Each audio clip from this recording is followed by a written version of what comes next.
ನಮಸ್ಕಾರ ಜಾಣರೇ, ನಮ್ಮ channel subscribe ಮಾಡಿ ಸಪೋರ್ಟ್ ಮಾಡಿ ಅಂತ ಹೇಳ್ತಾ ಇವತ್ತು ನಾನು ನಿಮಗೆ ತಂದಿರ್ತಕ್ಕಂಥ ವಿಚಾರ ಏನಪ್ಪಾ ಅಂದ್ರೆ ಪರಮ ಪೂಜ್ಯರಾಗಿರ್ತಕ್ಕಂಥ ಸಿದ್ದೇಶ್ವರ ಮಹಾಸ್ವಾಮಿಗಳ ಒಂದು ಜೀವನ ಚರಿತ್ರೆಯನ್ನ ಈ ದಿನ ನಾವು ತಿಳಿದುಕೊಳ್ಳೋಣ.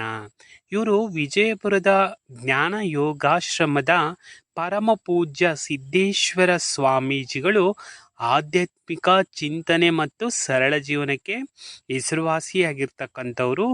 ಅವರು ಯಾವ್ಯಾವ ಭಾಷೆಯಲ್ಲಿ ನಿಪುಣತೆಯನ್ನು ಹೊಂದಿದ್ರಪ್ಪ ಅಂತ ಹೇಳಿದ್ರೆ ಕನ್ನಡ, ಸಂಸ್ಕೃತ, ಇಂಗ್ಲಿಷ್, ಮರಾಠಿ, ಹಿಂದಿ ಹಾಗೂ ಇತರ ಭಾಷೆಗಳಲ್ಲಿ ಅವರು ಪ್ರವೀಣತೆಯನ್ನ ಹೊಂದಿದ್ದರು. ಹಾಗೆ ತತ್ವಶಾಸ್ತ್ರದಲ್ಲಿ ಸ್ನಾತಕೋತ್ತರ ಪದವಿಯನ್ನು ಕೂಡ ಇವರು ಪಡ್ಕೊಂಡಿರ್ತಾರೆ.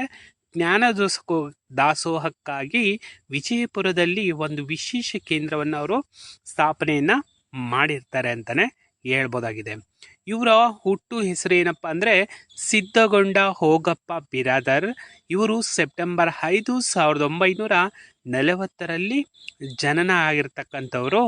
ಇವರು ನಿಧನರಾಗಿದ್ದು ಜನವರಿ 2, 2023 ಇವರು ಮಾಸ್ಟರ್ ಆಫ್ ಆರ್ಟ್ಸ್ ಅನ್ನ ಓದಿರ್ತಾರೆ.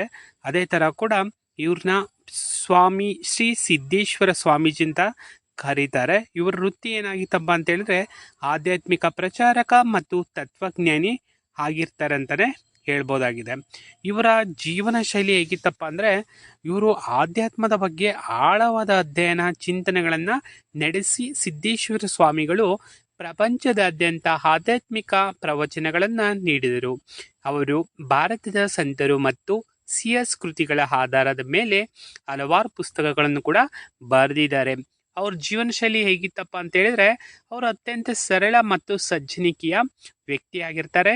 ಅವರು ತಮ್ಮ ಬಟ್ಟೆ ತಾವೇ ಶುಚಿಗೊಳಿಸ್ಕೊಳ್ತಾ ಇದ್ರು ಮತ್ತು ಕೇವಲ 2 ಜೊತೆ ಬಿಳಿ ಪಂಜಿ ಮತ್ತು ಅಂಗಿಗಳನ್ನು ಮಾತ್ರ ಅವರು ಇಟ್ಕೊಂಡಿರ್ತಾರೆ. ಅವರು ಪ್ರಶಸ್ತಿಗಳು ಮತ್ತು ಗೌರವಗಳನ್ನ ನಿರಾಕರಿಸುವ ಮೂಲಕ ತಮ್ಮ ಒಂದು ನಿರ್ಲಿಪ್ತತೆಯನ್ನ ಪ್ರದರ್ಶನ ಮಾಡ್ತಾರೆ ಅಂತಾನೆ ಹೇಳ್ಬೋದಾಗಿದೆ.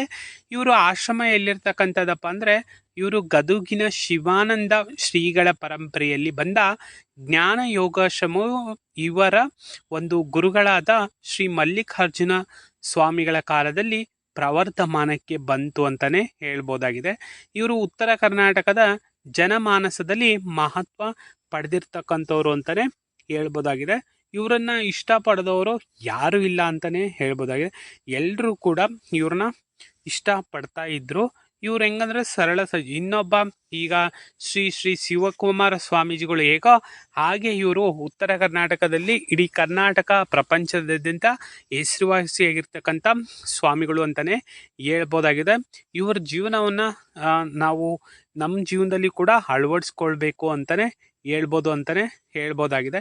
ಯಾಕಪ್ಪ ಅಂತ ಹೇಳಿದ್ರೆ ಇವರು ಅಷ್ಟು ತಮ್ಮ ಜೀವನವನ್ನ ಸರಳವಾಗಿ ನಡೆಸ್ತಾ ಇದ್ರು. ಎಷ್ಟೊಂದು ಇದ್ರೂ ಕೂಡ ಇವರು ಬಿಗುಮಾನಗಳನ್ನ ಮಾಡ್ತಾ ಇರಲಿಲ್ಲ. ಇವರು ಶಿವಕುಮಾರ ಸ್ವಾಮಿಗಳ ಸಮಕಾಲೀನರು ಅಂತಾನೆ ಹೇಳ್ಬೋದಾಗಿದೆ. ಇವರ ಆದರ್ಶಗಳನ್ನು ನೀವು ಕೂಡ ಅಳವಡಿಸ್ಕೊಳ್ಳಿ. ಜೀವನದಲ್ಲಿ ಎಲ್ರಿಗೂ ದೇಶಕ್ಕಾಗಿ ಏನಾದರೂ ಒಳ್ಳೇದು ಮಾಡಿ ಅಂತ ಹೇಳ್ತಾ ಇವತ್ತಿನ ನಮ್ಮ ನ್ಯೂಸನ್ನು ಮುಗಿಸ್ತಾ ಇದ್ದೀನಿ. No drama, no fake, only reality. Please subscribe my channel. Thank you.